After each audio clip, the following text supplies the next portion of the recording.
It was another day at the living center that Henry was a resident in.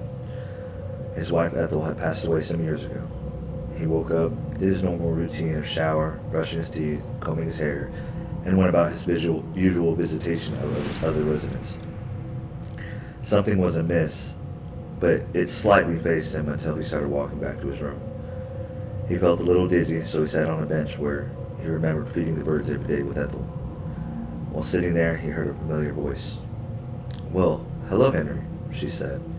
He turned to respond, and as he looked upon the face of his wife, he was shocked.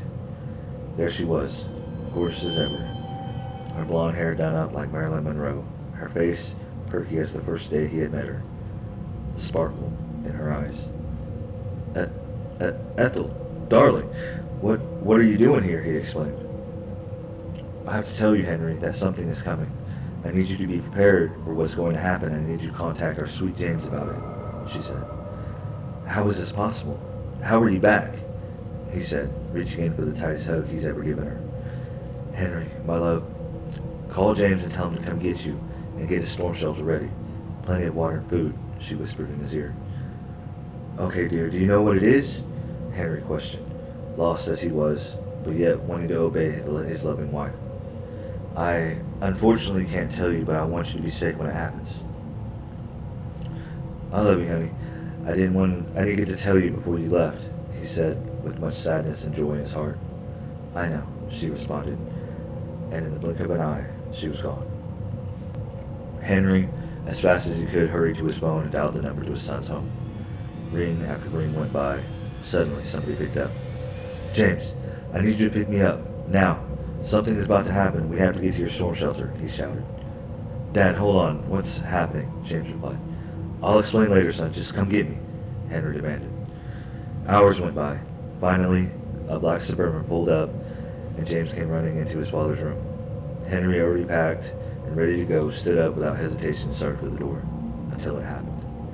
His neighbor, Connie, was in between father and son.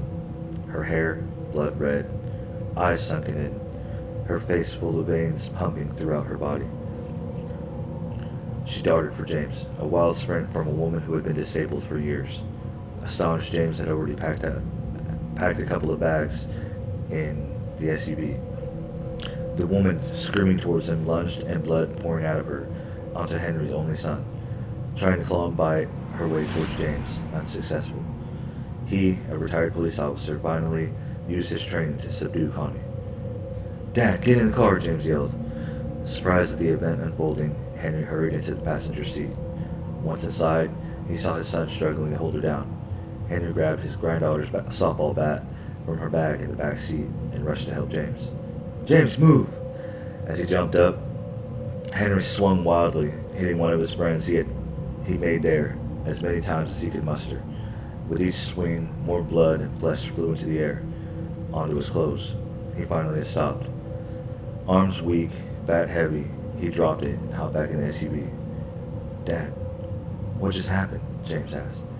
I don't quite know, kid, but your mom said something was coming," he told him. Before James could start the vehicle, he remembered the trunk was still open. As he turned to look back, there was another resident crawling through, mouth wide open, and in his face. The hand of the man reached for his jaw, and with a force not known from any man Henry had seen, pulled his jaw clean off. Henry went to grab the door handle to get out, but it was too late. The mouth of the other man had clenched onto Henry's neck. The door opened, and a nurse who worked there had pulled him out, and with the same sunken-in eyes, had started devouring his insides. "I tried, Ethel," his last words, as he could feel his eyes sinking away.